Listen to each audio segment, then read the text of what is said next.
네, 여러분 안녕하세요. 호주 생명나무교회 최인환 목사입니다. 오늘도 영상으로 함께 예배 드리시는 모든 분들께 하나님의 은혜가 충만하시길 간절히 소망합니다.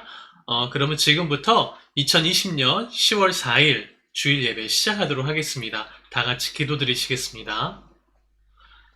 사랑이 많으신 하나님 감사합니다. 오늘도 우리에게 거룩한 주일을 허락하시고 이 예배를 통해서 하나님의 이름을 찬양하고 영광 돌리게 하시니 참으로 감사합니다.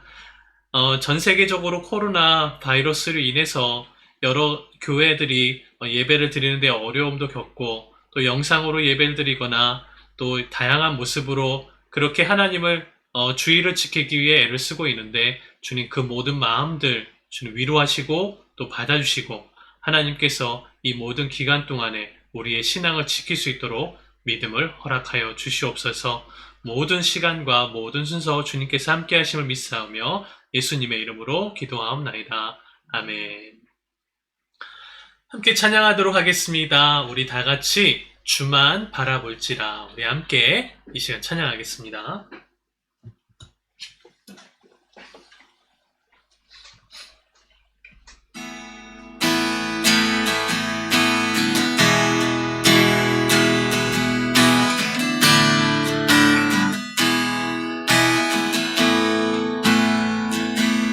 하나님의 사랑을 사모하는 자, 하나님의 평안을 바라보는 자, 너의 모든 것 창조하신 우리 주님이 너를 얼마나 사랑하시는지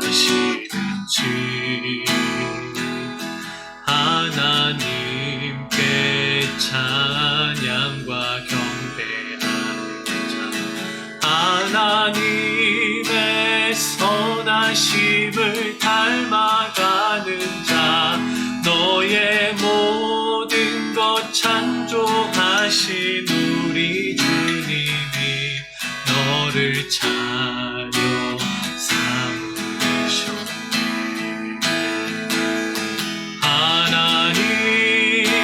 사랑의 눈으로 너를 어느 때나 바라보시고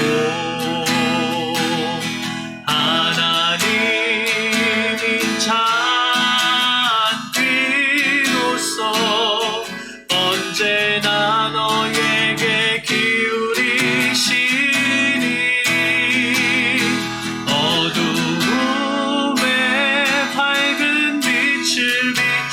주시고 너의 작은 신음에도 응답하시니 너는 어느 곳에 있든지 주를 향하고 주만 바라볼지라.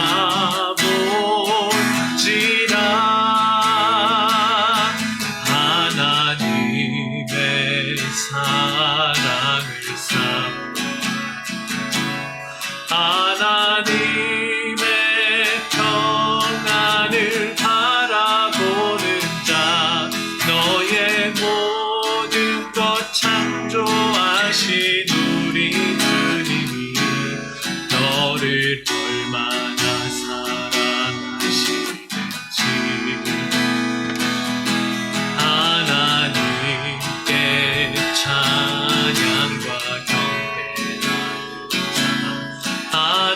하나님의 선하심을 닮아가는 자, 너의 모든 것 창조하신 우리 주님이 너를 차려 삼으셨네. 하나님 사랑의 눈으로 너를 어느 때나 바라보시고 하나님인 잔귀로서 언제나 너의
우리 다 같이 주기도문 하시겠습니다.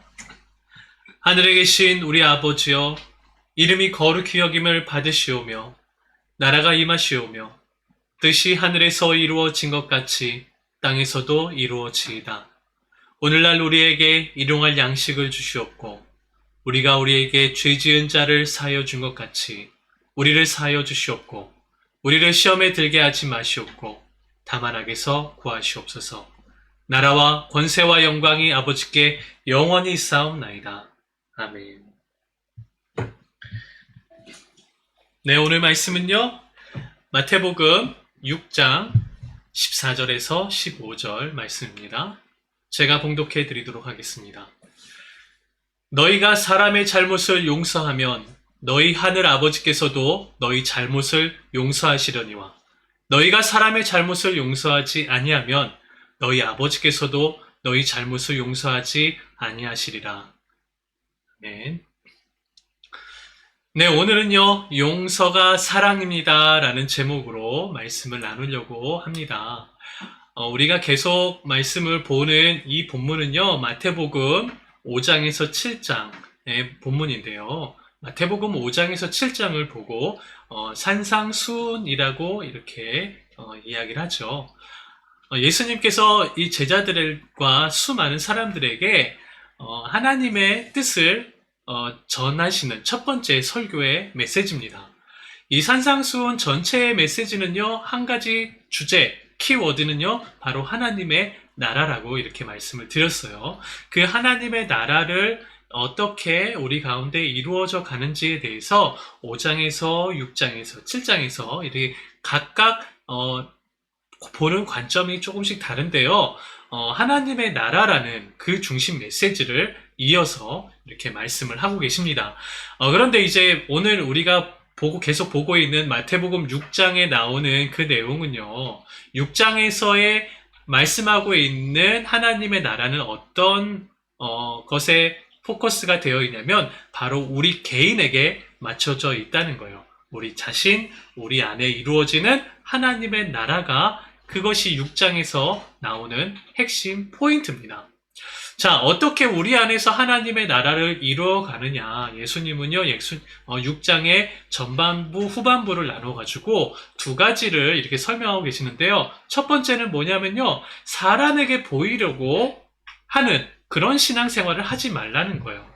우리 안에 하나님의 나라를 이루기 위해서 반드시 우리가 명심해야 될 것이 뭐냐면 사람에게 보이려고 하는 신앙생활이 되어선 안 된다라는 거예요. 구제할 때 누군가를 도와주거나 누군가에게 도움을 줘야 될 상황이 된다면 오른손이 하는 일을 왼손이 모르게 하라라고 할 정도로 은밀하게 하라고 말씀을 하십니다. 그리고 기도할 때도 거리에서 사람들 앞에서 장황하게 또 거룩한 채 하면서 이렇게 기도하는 모습, 그런 거 하지 말라는 거예요. 우리가 이제 오늘 이 본문은 지난주까지 했던 주기도문의 메시지에서 연속이 되는 건데, 예수님이 주기도문을 주신 이유도 뭐예요? 사람들이 기도할 때 중언부언하고 자기를 드러내는 그런 기도를 하기 때문에 그것이 아니라 진짜 우리가 구해야 될 것이 무엇인지를 알려주시기 위해서 주기도문을 가르쳐 주셨잖아요. 또 이후에 나오는 금식에 대해서도 마찬가지입니다. 사람 앞에 보이려고 금식하지 말라는 거예요. 스스로 괴로운 채 하고 거룩한 채 하면서 금식하는 거, 그거 하나님이 받지 않으신다는 겁니다. 이게 첫 번째 포인트예요. 사람 앞에 보이는 신앙생활이 아니라 하나님 보시기에 합당한 그런 신앙생활이 진짜 하나님이 원하시는 모습이다라는 걸 말씀하고 계세요.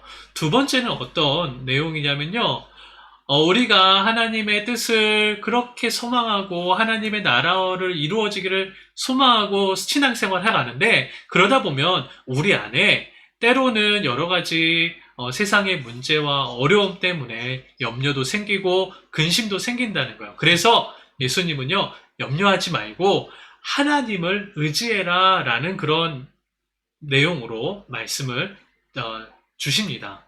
하나님을 의지하는 거, 두 주인을 섬기지 말라 그래요. 재물과 하나님을 겸하여 섬길 수 없다 그래요. 우리가 돈 때문에 염려하고 생활하는데 어려움 때문에 염려하고 고민하지만 우리가 재물을 위해서 살아가는 모습은 결코 하나님이 기뻐하지 않으신다는 걸 말씀을 하세요.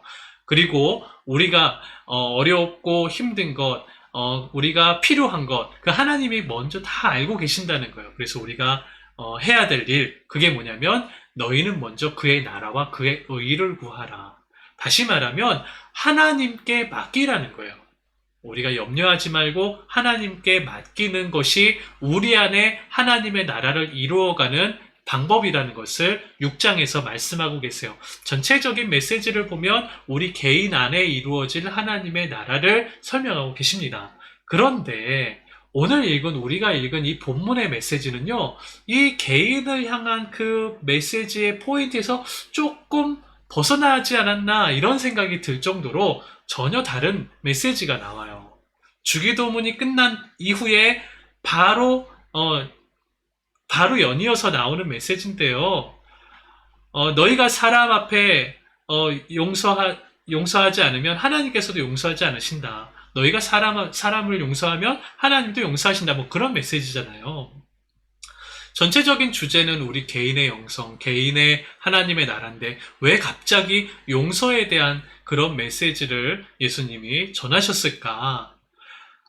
우리가 주기도문 말씀을 나눌 때 이런 이야기를 했었죠. 먼저 하나님께 그 주기도문의 내용을 보면 뜻이 하늘에서 임한 것 같이 땅에서도 이루어지이다.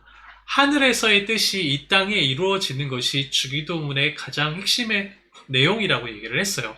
하나님의 뜻, 그 하나님이 하늘에서 이미 창세 전부터 영원 전부터 계획하셨던 그 뜻이 무엇인지 그것에 대해서 우리가 안다면 그것을 아는 것이 중요하기 때문에 예수님은 뒤이어서 그것에 대해서 다시 풀어서 설명을 해주십니다. 그 뜻이 뭐냐면요, 바로 용서라는 거예요. 영원 전부터, 창세 전부터 하나님은요, 우리가 연약하고 넘어지고 우리가 하나님의 뜻을 벗어날 것을 미리 대비하셔서 용서하시기로 작정하셨다는 것을 이 메시지, 짧은 2절의 메시지를 통해서 이것을 표현하고 계십니다. 하나님은 우리가 용서하며 살기를 원하세요. 왜 우리가 용서하며 살기를 하나님이 원하실까? 우리가 용서할 때 우리 안에 있는, 우리 살아가는 모든 관계 속에서 있는 모든 죄와 수치와 허물이 사라지게 되는 것이기 때문입니다.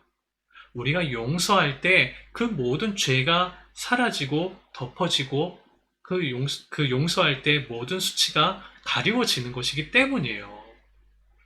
만약에 우리가 하나님을 믿고 하나님의 나라가 우리 안에 이루어지기를 간절히 소망한다고 그렇게 마음을 품고 살아가는데 만약에 우리 안에 용서하지 못하는 마음이 있다고 해보세요. 그럼 어떻게 될까요? 하나님의 나라가 내 안에 있길 소망합니다 하면서 우리 안에는 원망이 생기고 분노가 생기고 증오하게 되고 우울하게 되고 그러잖아요. 그럼 원망하는 마음, 화나는 마음 속에 하나님의 나라가 이루어질 수 있을까요? 그런 마음의 상태 속에서 예수님이 우리 안에서 성령께서 역사하시는 게 그것이 자유롭게 기쁨으로 이루어질 수 있을까요? 원망하고 불평하고 그리고 용서하지 못하는 그런 분노의 마음 속에서는 하나님이 계시지 못하십니다. 하나님의 나라가 이루어질 수 없기 때문에 예수님은요, 너희가 사람 앞에서 용서하라고 그 말씀을 하시는 거예요. 그럴 때 하나님이 너희도 용서하시고. 그래서 예수님은요, 우리가 용서할 때 하나님께 용서를 받는 이 원리를 설명하시면서 하나님의 용서가 무엇인지를 다시 한번 생각하게 하십니다. 예수님은 이 땅에 오실 때 그 하나님의 마음을 너무나도 잘 아시고 또 그 마음으로 이 땅에 오셔서 사역하신 분이셨어요.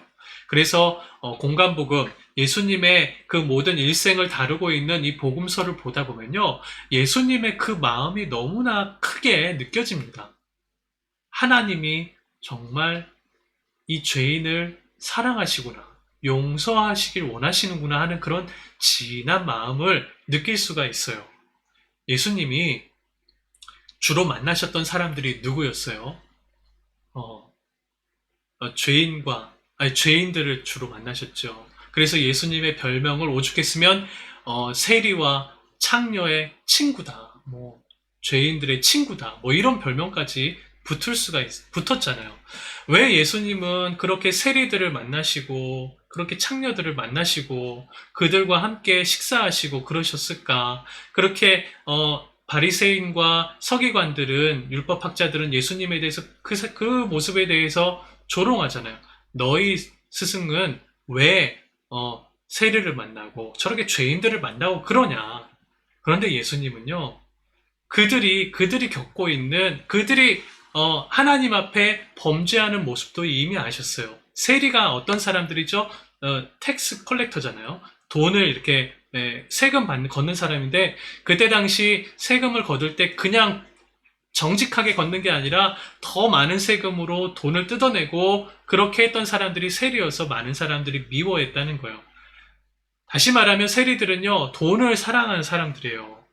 돈을 좋아하고 부정을 저지르고 뇌물을 바치고 이렇게 부정한 삶을 살았던 사람들이 세리였어요. 하나님보다 돈을 사랑하는 사람. 창녀는요, 이 육신의 욕망을 더 사랑하는 사람들을, 그때 당시에 그런 사람들을 창녀라고 얘기를 해요. 하나님을 보기보다는 세상의 관심과 육체의 정욕에 빠져 있는 그런 죄악을 저지르는 사람들. 그런데 그렇게 살아가다 보니까 그 마음속에 하나님을 떠나서 죄인의 모습으로 살면서 그렇게 속상하고 남모르게 아파하는 그 마음을 주님이 아셨다는 거죠. 그래서 그 마음을 위로하시고 그들에게 진짜 평안이 무엇인지를 가르쳐 주시는 것이, 그게 예수님의 사역이었잖아요. 그들의 아픈 마음을 알았습니다. 그들의 하나님 앞에 두려워하는 마음을 알았습니다. 그런데 그들에게 이제는 하나님이 너희를 용서하신다. 그 용서의 마음을 가르쳐 주셨다는 거예요. 제자들이 모인 자리에서 베드로가 이렇게 얘기를 합니다. 예수님의 말씀을 듣고 나다 보니까 이제 용서하는 마음이 생겼어요. 그래서 내가 형제를 용서할 때 7번까지 용서를 할 생각이 있는데 그러면 괜찮겠습니까? 예수님께 물어봐요, 베드로가. 그랬더니 예수님이 뭐라 그러시죠? 7번이 아니라 70번에 7번까지라도 용서를 해라. 70번에 7번까지는 490번 이렇게 계산이 나오지만, 그 말은요, 형제가 뭔가 잘못한 일이 있다면 정말 모든 것까지 다 용서해줘라, 그런 말이에요. 다 용서해줘라, 그런 말이에요. 예수님의 마음이 느껴지십니까? 용서에 대한. 또 예수님이 그 제자들한테 또 이런 비유를 하십니다. 우리가 너무나 잘 알고 있는 1만 달란트의 비유죠. 어떤 부자가 있었어요. 부자가 어떤 사람에게 1만 달란트를 빚을 줬어요. 빌려줬어요. 근데 그 1만 달란트가 사람들마다 이제 계산법이 다르지만 쉽게 얘기해서 한 600억 정도라고 이렇게 계산을 한다면 우리가 상상할 수조차 없는 그런 개념의 돈이에요. 이 돈으로 과연 뭘 했을까? 이 사람이 뭘 했는데 그 돈을 갚을 수 없을 만큼 다 어려움에 처했을까, 이런 생각이 드는데, 아무튼 1만 달란트 어마어마한 양의 돈을 빌렸습니다. 그런데 그 돈을 갚아야 될 날이 됐는데 돈이 없는 거예요. 그래서 갚지를 못했어요. 그래서 그랬더니 주인이 그러는 거죠. 그러면 너의 자식과 부인을 다 팔아가지고 돈을 대신 갚아. 그렇게 얘기를 하니까 그 사람이 얘기를, 주인님 한 번만 좀 용서해 주세요. 좀 봐주세요. 내가 꼭 갚을게요. 그렇게 얘기했더니 주인이 그 모습을 보고 뭐라 그러냐면 불쌍히 여겨서 그 사람의 빚을 탕감해 줬다는 거예요. 불쌍히 여겨서 빚을 이제 지워줘 버렸어요. 그랬는데 그 사람이 어떻게 하죠? 딱 이제 돌아가는데, 기뻐서 막 돌아가는데, 이제 거리를 가다가 자기한테 100데나리온이라고 하면, 한 1,000만 원 정도? 맞나요? 네. 한 10만 원에서 500만 원 정도라고 이렇게 할 수 있어요. 그 노동자가 하루 일할 때 버는 그 수익을 1데나리온이라고 하면 그것에 100데나리온이니까 100일치 일의 그 수익 돈이에요. 근데 그걸 빌려간 사람에게 그 멱살을 잡고 돈 안 주면은 너 이거 그 고발해버리겠다. 애들 다 팔고 감옥에 보내고 너 이거 고발할 거야 줄 때까지 그렇게 했다는 거예요. 그랬더니 주변의 사람이 얘기를 하죠. 이 사람 당신에게 1만 달란트 빚졌는데 탕감받았는데 100데나리온 빚진 사람한테 이렇게 했다고 주인이 화가 났어요. 그래서 그 사람 잡아다가 감옥에 쳐놓고 그 죗값을 치르라고 하는 이야기. 예수님의 비유의 이야기입니다. 용서에 대한 이야기인데요. 하나님께서 우리에게 1만 달란트, 우리가 도저히 상상할 수 없는, 값으로 매길 수 없는 그렇게 큰 용서를 하나님께 받은 사람들인데, 그런데 우리 주변에 있는 사람들에게 용서하지 못하는 그 모습에 대해서 하나님, 예수님이 비유로 이렇게 설명을 하시는 것이죠. 하나님이 보시는 것은 우리가 착하게 사는 것만이 아니라 용서를 이루어가는 걸 하나님이 원하신다는 걸 이 비유를 통해 말씀하십니다. 예수님은요, 그래서 죄인들과 병자들, 가난한 자들, 이런 사람들은요, 성경에 보면 하나님께 심판받은 사람들이에요. 저주받은 사람들이라고 조롱받는 사람들이었어요. 근데 하나님이 그들에 대해서 다시 예수님이 찾아가셔서 싸매시고 고치시고 그들의 마음을 위로하시면서 용서하시는 그 하나님의 사랑을 보여주시는 게 예수님의 사역이었다는 거예요. 그래서 용서는 곧 사랑입니다. 우리 산상수훈 말씀 이렇게 배우는데 5장에서 다뤘던 말씀을 우리 잠깐 보면요. 5장에서요. 예수님이 율법의 완성으로 왔다 이렇게 말씀을 하시잖아요. 율법의 완성, 너희가 서기관들의 의보다 낫지 않으면 결단코 천국에 들어갈 수 없다 이렇게까지 말씀을 하셨어요. 그 율법을 지켜야 된다고 하는 거, 율법을 너희가 지키라는 그런 강력한 말씀이잖아요. 그러니까 율법이 뭐냐? 우리가 율법을 지키면요. 자연스럽게 나오는 효과가 뭐냐면 하나님의 뜻에 순종하게 됩니다. 그리고 죄를 멀리하게 돼요. 죄를 짓지 않게 돼요. 그게 바로 하나님을 사랑하는 방법이잖아요. 근데 율법을 지킴으로 오는 또 다른 효과가 뭐냐면 이웃을 보호한다는 거예요. 살인하지 말라, 간음하지 말라, 거짓말하지 말라, 함부로 맹세하지 말고 그 율법을 지키는 것으로 우리는 우리 이웃들을 보호할 수 있는 그런 효과를 가져온다는 거예요. 이웃을 보호한다. 다시 말하면 이웃을 사랑하는 직접적인 우리의 노력이라는 거죠. 하나님은 이것을 성경 전체에서 하나님의 정의, 하나님의 의라고 말씀하십니다. 하나님이 원하시는 것, 정의를, 긍휼을 베푸는 것. 그래서 우리가 율법을 순종하는 것, 우리가 율법을 지키는 것은요, 하나님을 사랑하며 동시에 이웃을 사랑할 수 있는 좋은 방법이 될 수 있어요. 그래서 순종함으로 이루어지는 사랑이라고 율법을 우리가 이야기할 수 있습니다. 이게 예수님이 말씀하신 5장에서 말씀하신 내용이에요. 그런데 거기에서 한 가지 더 마지막에 이야기를 하십니다. 만약에 다른 사람이 나에게 그런 죄를 저지른다면 우리는 어떻게 하겠냐는 거예요. 다른 사람이, 우리는요 얼마든지 순종할 수 있어요. 살인하지 않고 거짓말하지 않고 간음하지 않고 얼마든지 우리 스스로 노력해서 살아갈 수 있어요. 그런데 누군가가 다른 사람이 나에게, 나의 가족에게 살인을 했어요. 간음을 했어요. 거짓말, 사기를 치고요 물건을 빼앗아 갔어요. 그때 우리는 어떤 마음을 갖냐는 거예요. 그 다른 사람, 나에게 살인, 간음, 거짓말, 도둑질 한 사람을 우리는 뭐라 그러죠? 원수라고 얘기를 합니다. 그런데 5장 마지막에 원수도 사랑하라. 그 얘기를 하시는 거예요. 아니, 사랑하는 거, 우리가 율법을 지키면서 나는 지킬 수 있어요. 살인 안 하고요. 간음 안 하고요. 하나님 기쁘시게 얼마든지 선하게 살아갈 수 있어요. 그런데 원수를 사랑하라는 이 말씀 앞에 우리는 무너질 수밖에 없는 거죠. 가족 간에도 원수처럼 지낼 수 있습니다. 부부 간에도 정말 원수가 될 수 있어요. 형제끼리도 도저히 내가 용서할 수 없는 그런 상태로 사이가 갈라질 수 있어요. 하물며 나와 전혀 상관없는 일반 다른 사람들이 나에게 그렇게 해를 끼치면 그 사람을 과연 쉽게 우리가 사랑하고 용서할 수 있을까요? 용서는요, 우리가 앞에서 말한 것처럼 사람들 간의 관계에서 그 죄를 덮겠다, 없애주겠다, 그 죄를 가리워주겠다라는 뜻인 거예요. 이것은 우리의 의지로, 내가 그거 덮어버릴 거야, 내가 너 용서해줄게, 뭐 쿨하게, 이게 내 의지로 될 수 있는 문제가 아니라니까요. 사랑 없이는 불가능한 것이 이게 용서인 겁니다. 그 주인이 1만 달란트 빚진 사람에게 그 사람이 제발 나에게 용서해달라고 내가 갚겠다고 그렇게 고백했을 때 그 주인이 그 사람을 뭐라고 했다고요? 불쌍히 여겼다고 했잖아요.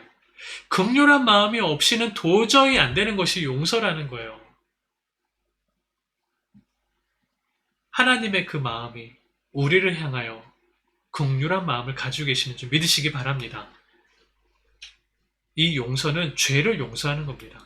하나님은 아담과 하와가 지은 죄를 너그럽게 용서하시기로 작정하셨어요. 이스라엘이 하나님의 다스리시는 나라로, 거룩한 백성으로, 하나님의 왕이신 나라로 세우셨지만 그 이스라엘이 하나님을 버리고 인간을 왕으로 세우고 우상들을 섬기는 그런 음란한 그런 모습을 저지르면서까지도 하나님은 그들을 용서하시기로 작정하셨어요. 하물며 우리가 짓는 그런 죄까지도 하나님은 다 용서하시기로 작정하셨습니다. 왜 하나님은 용서를 하셔야 될까요? 왜 하나님은 그렇게 손해보시면서 그렇게 속상해하면서 모든 상처 다 받으면서 왜 용서하시기로 하셨을까요? 성경에 보니까 하나님은요, 우리를 긍휼히 여기신다는 거예요.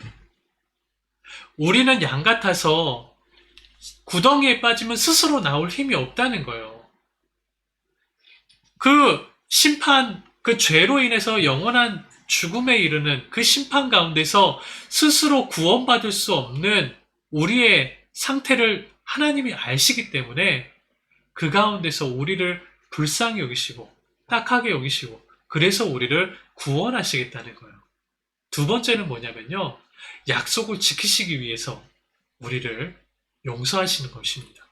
아브라함과 이삭과 야곱을 통해서 이루신 그 약속, 이스라엘 선지자들과 모세와 모든 사람들을 통해서 이 말씀을 지키면 하나님이 너희의 하나님 되시겠다는 그 약속을 이루시기 위해서 용서하시겠다는 거예요. 마지막으로 사랑하시기 때문에 용서하십니다. 하나님의 자녀로서 우리를 양자 삼아 주셨다는 거예요. 자녀가 그렇게 죄 가운데 고통당하는 것을 보고 있다면 그것을 그냥 가만히 방치하는 부모가 어디 있겠습니까? 하나님은 우리를 자녀로 삼으시고 자녀로서 사랑해 주시는 것입니다. 하나님의 용서 앞에서 우리가 무언가 내세울 게 뭐가 있습니까? 우리가 잘해서 하나님 용서해 주시는 건가요? 우리가 무언가 열심히 하나님의 뜻에 순종해서 하나님 용서해 주시는 건가요? 구원받을 만한 마땅한 무언가 행동을 했기 때문에 하나님 용서해 주신 거예요? 아니에요. 하나님의 사랑은 값없이 그냥 하나님의 그 사랑의 마음을 베푸시는 그 용서가 바로 하나님의 용서입니다. 그래서 로마서 5장 8절에 우리가 아직 죄인 되었을 때에 그리스도께서 우리를 위하여 죽으심으로 하나님께서 우리에게 대한 자기의 사랑을 확증하셨느니라 라고 말씀하고 있어요. 우리가 아직 죄인 되었을 때에 우리가 잘해서 우리가 무언가 노력해서 된 것이 아니라는 거예요. 그 죄에서 벗어날 수 없는 그 구덩이에 빠져서 소리를 내는 그 양의 신음소리처럼 하나님이 그것을 기억하시고 우리를 위하여서 예수님을 십자가에 죽이시기까지 우리를 용서해 하신 것을 보여주셨다는 것이죠. 그 용서가 바로 십자가의 사랑입니다. 여전히 우리는 죄인이지만 하나님은 우리를 의인으로 불러주십니다. 여전히 우리는 불순종하지만 하나님은 우리를 아들이라고 불러주십니다. 이게 바로 하나님의 사랑이에요. 세상의 어떤 종교도, 어떤 신도, 어떤 세상의 가장 아름다운 이상적인 이념들도 하나님의 이런 한없는 사랑과는 비교할 수가 없습니다. 하나님께 돌아가는 것이, 그 용서의 사랑을 깨닫는 자가 진정으로 하나님의 평화를 맛보는 그런 사람이 될 줄 믿으시기 바랍니다. 오늘 말씀의 결론입니다. 우리는 살다 보면요, 마음에 용서할 수 없는 그런 사람들이 생기기 마련이에요. 그런데 그런 상황이 될 때마다 우리는 예수님의 말씀이 우리 마음속에 가시처럼 비수처럼 날아옵니다. 원수도 사랑해야 된다. 그 말을 너무나 알지만, 그런데 그 사람을 길거리에서 얼굴이라도 마주칠까봐 그런 두려운 마음에 그렇게 마주치면 미운 감정이 살아나고 옛날 일들이 막 다 떠돌아오니까 우리는 도저히 그런 상황을 마련하지 않기 위해서 막 사람이 없는 곳으로 피해 다니거나 만나지 않는 그런 상황으로 도망가거나 그러죠. 왜냐하면 그러면은 마음으로는 죄를 안 지을 수 있는 거잖아요. 그나마. 오히려 피하는 게 마음이 더 편하다는 그런 것이 우리가 살면서 느끼는 체득하는 방법이잖아요. 그런데 하나님은요, 하나님의 아들로서 우리가 용서하기를 원하십니다. 너희가 용서할 때 하나님의 아들이라 일컬음을 받을 수가 있는 거예요. 힘들고 수치스럽지만 그 일이 때로는 피하고 싶을 만큼 내가 원하지 않지만 예수님처럼 십자가를 지고 가는 것이 바로 하나님의 뜻입니다. 우리에게 용서해야 될 누군가가 있다는 것, 그것이 바로 우리가 짊어져야 될 십자가가 되는 것입니다. 십자가 앞에서 주님은 죽으셨어요. 우리가 용서해야 될 사람 앞에서 나의 자존심, 나의 수치, 나의 그런 원망들 다 죽여서 그 안에서 하나님의 사랑을 이루어가는 것이 하나님이 우리에게 맡기신 빛의 사명이 될 줄 믿습니다. 누구든지 나를 따르려거든 자기를 부인하고 자기 십자가를 지고 따를 것이니라. 용서의 자리에 나의 십자가가 세워졌고 그곳이 바로 우리의 사역지가 된다는 것을 믿으시기 바랍니다. 여러분의 사역의 자리, 저 먼 곳에 물론 가야 되죠. 하나님이 그들도 용서하시니까. 그런데 가까운 곳에 여러분의 십자가가 세워지는 것을 명심하시기 바랍니다. 하나님이 나라 이루실 그 나라를 우리가 소망하면서 우리가 용서의 사랑을 훈련하고 또 우리가 잘 이루어가는 그런 믿음의 사람이 되기를 간절히 축원합니다. 기도하시겠습니다. 하나님 감사합니다. 우리가 이 어려운 시기를 살아가면서 정말 우리 마음속에 진정한 평안이 어디 있는지 우리가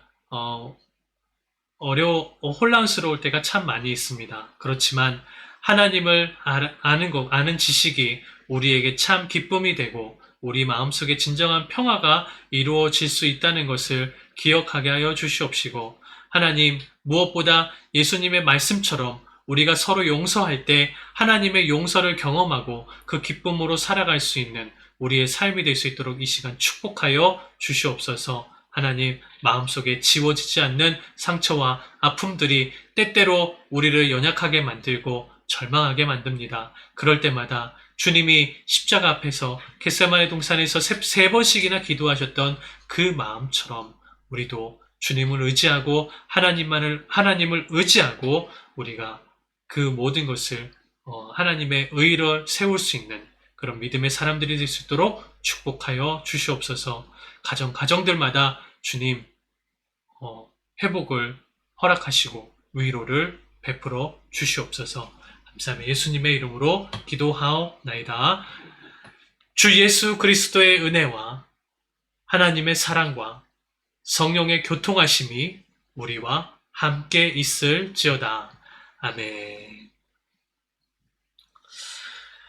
네, 오늘 이렇게 예배를 마쳤습니다. 여러분, 코로나 시기가 계속되고 있지만요, 이 시기만큼 우리가 우리의 신앙을 다시 한번 점검할 수 있는 아주 중요한 그런 그런 시기라고 저는 생각을 합니다. 여러분, 이럴 때일수록 하나님 붙잡고 더 한번 믿음으로 살아보려고 그렇게 노력해 보세요. 그럼 정말 우리가 이전에 경험하지 못한 더 기쁜 행복을 경험하게 될 줄 믿습니다. 여러분 한 주 동안 승리하시고요. 건강하시고요. 다치지 마시고요. 행복하게 보내시기 바랍니다. God bless you.